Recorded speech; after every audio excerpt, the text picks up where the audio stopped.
Salam saudara terkasih dalam Kristus Yesus. Kita jumpa dalam Minggu Seksagesima pada hari ini. Sebelum kita mendengarkan firman Tuhan, kita bersatu dalam doa. Damai sejahtera Allah yang melampaui segala akal dan pikiran, itulah yang memelihara hati dan pikiran dalam Kristus Yesus Tuhan. Amin. Saudara, firman Tuhan untuk kita pada hari ini diambil dari Yesaya 40 ayat 27 sampai 31. Demikian firman Tuhan. Mengapakah engkau berkata demikian, hai Yakub, dan berkata begini, hai Israel, hidupku tersembunyi dari Tuhan, dan hakku tidak diperhatikan Allahku. Tidakkah kau ketahui, dan tidakkah kau dengar, Tuhan ialah Allah kekal, yang menciptakan bumi dari ujung ke ujung. Ia tidak menjadi lelah, dan tidak menjadi lesu, tidak terduga pengertiannya. Dia memberi kekuatan kepada yang lelah dan menambah semangat kepada yang tiada berdaya. Orang-orang muda menjadi lelah dan lesu, dan teruna-teruna jatuh tersandung. Tetapi orang-orang yang menanti-nantikan Tuhan mendapat kekuatan baru. Mereka seumpama raja wali yang naik terbang dengan kekuatan sayapnya. Mereka berlari dan tidak menjadi lesu, mereka berjalan dan tidak menjadi lelah. Demikian firman Tuhan. Saudara terkasih dalam Kristus Yesus, pada firman Tuhan pada hari ini diberi tema adalah Allah kekuatan kita. Allah kekuatan kita. Banyak orang yang mencari hal-hal untuk menjadi kekuatannya. Bisa melalui pelatihan, melatih diri agar ototnya semakin kuat. Ada juga orang yang melakukan meminum suplemen-suplemen tertentu agar menjadi kuat. Ada juga hal-hal yang lain yang dilakukan seperti supranatural yang dianggap menjadi kekuatan bagi kehidupannya. Namun pada hari ini, di atas daripada segala kekuatan itu ada kekuatan yang mau diberikan, yang ditawarkan oleh firman Tuhan pada hari ini bagi kehidupan kita. Kekuatan apakah itu? Saudara, dalam kitab Yesaya sebenarnya dibagi dalam 3 bagian. Yang pertama adalah proto Yesaya ataupun Yesaya yang pertama, dari pasal 1 sampai pasal 39, yang menjadi nasihat bagi orang Israel agar mereka membuang segala keegoisan, membuang penyembahan berhala, mendekatkan diri kepada Allah. Kalau tidak, mereka akan masuk kepada pembuangan. Itu yang dinyatakan Yesaya berulang-ulang kepada umat kesayangan Allah tersebut. Namun mereka tetap menjadi keras kepala dan keras hati, menyendengkan telinga daripada firman Allah. Kemudian kalau pasal 40 sampai pasal 55 adalah menjadi Deutero Yesaya ataupun Yesaya yang kedua. Pada Yesaya ini adalah ketika bangsa Israel sudah di dalam pembuangan. Mereka meratap, mereka menyatakan menjadi jauh dari Allah. Namun diingatkan oleh Yesaya, mari tetap berharap. Di dalam keadaan apapun, dalam keadaan terpuruk sekalipun, mendekatlah kepada Allah. Itulah isi daripada Deutero Yesaya.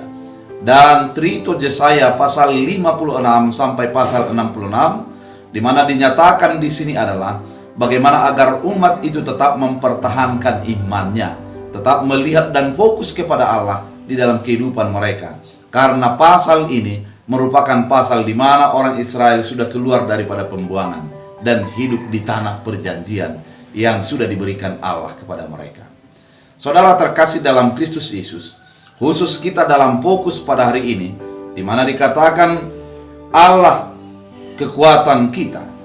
Sebenarnya bangsa Israel pada saat itu dalam Deutero Yesaya ini dalam keadaan di mana mereka mempertanyakan keadaan Allah. Apakah Allah masih berpihak kepada kami? Apakah Allah masih mendengarkan doa kami? Apakah Allah masih peduli dalam hidup kami? Dan banyak pertanyaan-pertanyaan lain yang mereka ukirkan dalam hati, perkataan dan kehidupan mereka. Itu adalah merupakan sesuatu respon di mana perasaan mereka adalah orang yang sudah dihususkan Allah, orang yang dijadikan oleh Allah sebagai model untuk dilihat oleh bangsa-bangsa lain. Namun mereka dalam kenyataannya dalam masuk dalam pembuangan. Dalam konsep berpikir, mereka melihat bahwa Allah Israel sudah dikalahkan oleh ilah-ilah lain karena memang mereka sudah menjadi tawanan dari bangsa yang tidak mengenal Allah.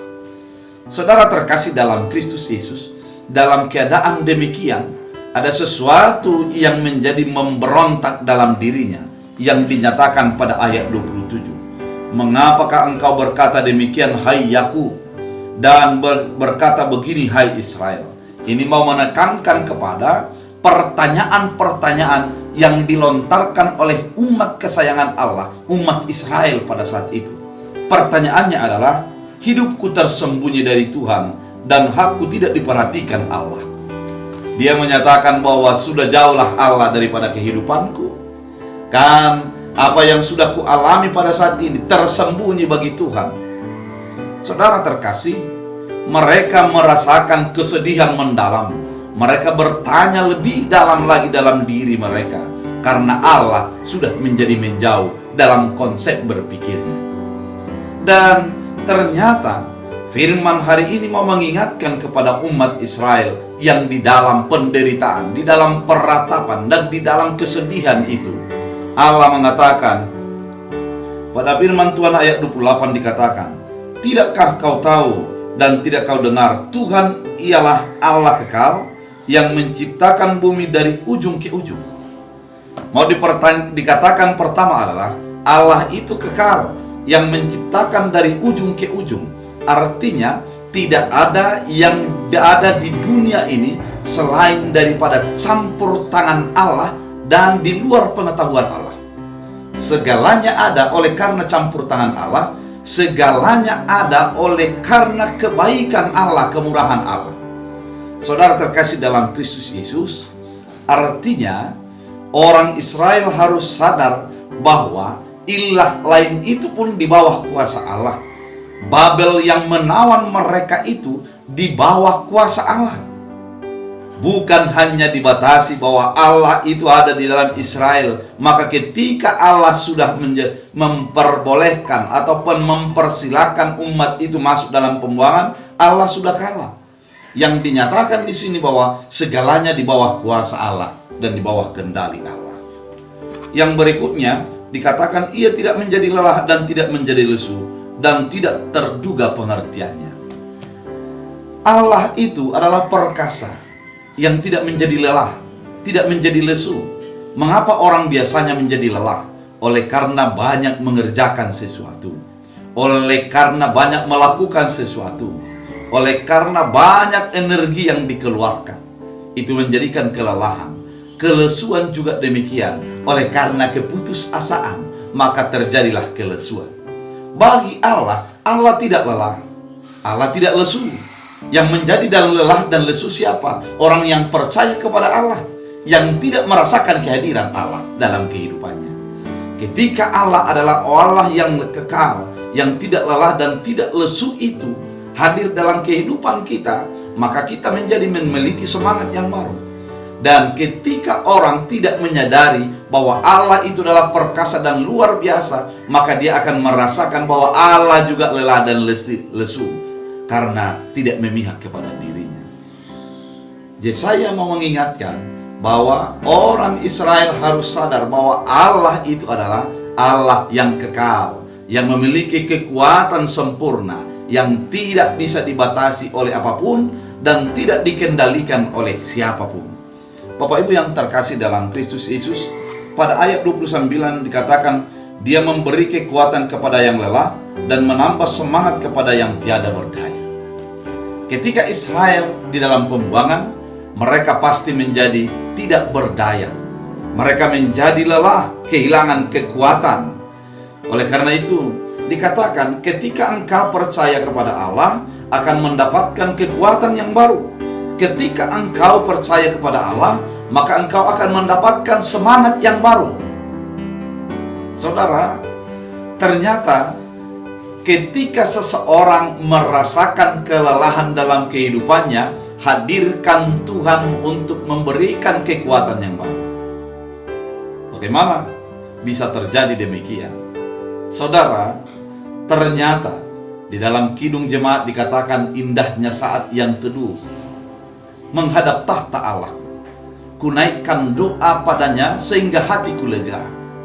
Ternyata ketika kita berteduh di hadapan Allah, bersujud di hadapan Allah, akan memberikan sebuah kekuatan yang baru bagi kehidupan kita, semangat yang baru bagi kehidupan kita. Itulah yang dilakukan oleh Yesus. Kalau kita membaca di dalam kitab Injil, bagaimana Yesus melayani dengan walk out sepenuhnya, namun dia tetap memiliki kekuatan yang baru. Kenapa? Karena kepada pagi hari melakukan doa pagi. Kita bisa melihat dalam Markus 1 pasal 1 secara khusus ayat 39, di mana pagi-pagi benar Yesus berdoa. Kemudian ketika Yesus sudah selesai melayani, yang dilakukannya adalah berdoa. Ketika Yesus memberi makan 5.000 orang, kemudian setelah itu selesai, Yesus mengatakan, pergilah lebih dahulu untuk menyeberang ke danau. Saya akan berdoa di sini. Yang mau dinyatakan di sini adalah kekuatannya adalah ketika bersama dengan Allah. Saudara, ketika ada keputusasaan dalam kehidupanmu, sadari bahwa ketika Tuhan hadir, maka akan memberikan kekuatan yang baru, memberikan semangat yang baru. Bagaimana semangatnya? Dikatakan pada ayat selanjutnya, orang-orang yang muda akan lelah dan menjadi lesu, taruna-taruna akan jatuh tersandung. Artinya, ketika kita mengandalkan kekuatan, kita akan ada batasnya. Ketika kita mengandalkan kekuatan dalam diri, kita akan tersandung juga. Namun orang yang percaya kepada Tuhan akan mendapatkan kekuatan yang baru. Bagaimana dikatakan? Seperti Raja Wali dengan kepakan sayapnya.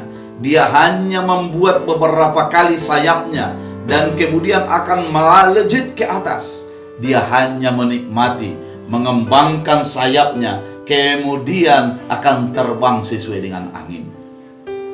Dia tidak menjadi lelah karena ada kekuatan dari dalam dirinya. Itulah Raja Wali. Raja Wali juga ketika dia sudah berumur 40 sampai 50 tahun. Karena umur Raja Wali sesungguhnya adalah 70 tahun. Artinya ketika dia setengah umur, dia akan menjadi semakin tua. Bulu-bulunya sudah akan menjadi semakin berat, namun akan dicopoti kembali. Kemudian paruhnya akan dipatahkan, kemudian kukunya akan dicabut, dan akhirnya akan tumbuh layang baru. Kekuatan baru muncul. Itulah yang menjadi kekuatannya dari paruh tahun, paruh umur sampai kepada umur 70 tahun, umur daripada Raja Wali. Kekuatan yang baru didapatkan. Kenapa? Ketika dia berteduh. Ketika kita berteduh, bagaimana berteduhnya?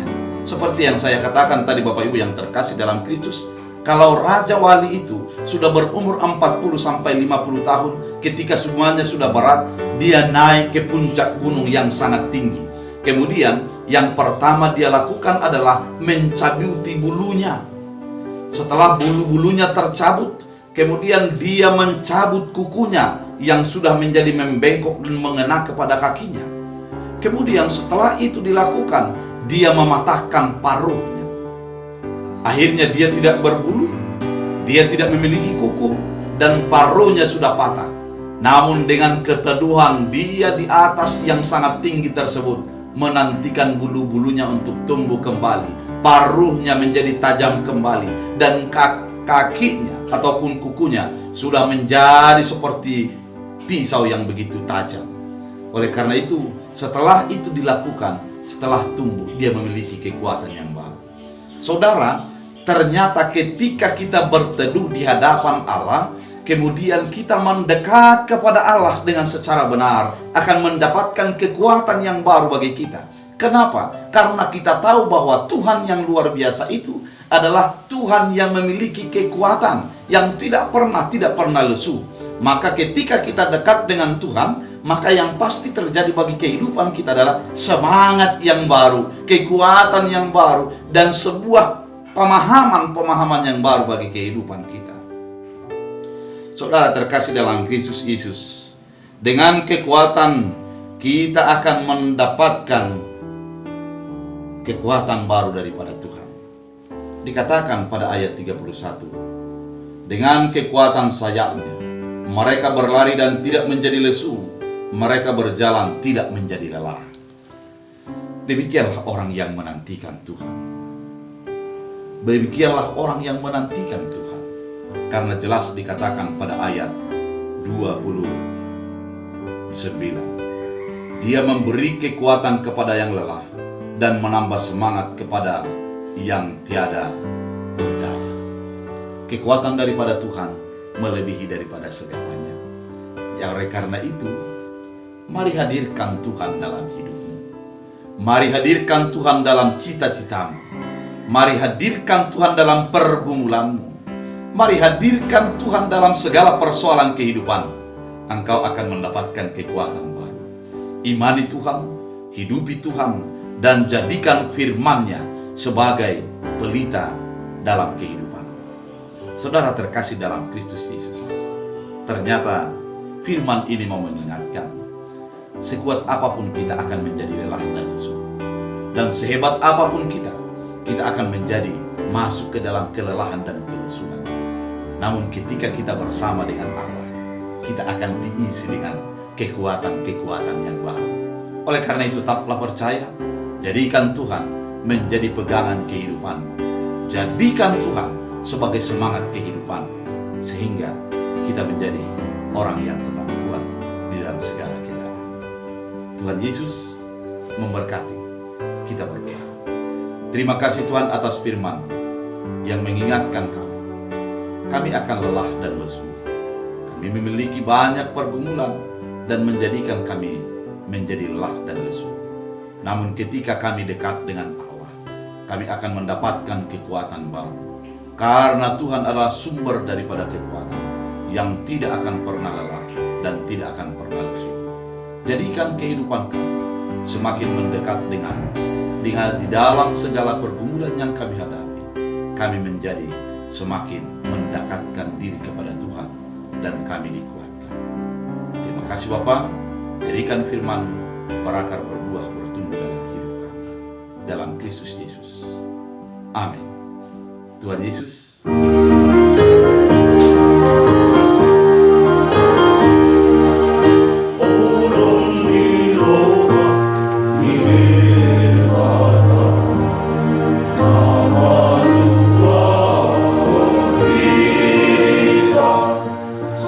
Sambil misi bolis,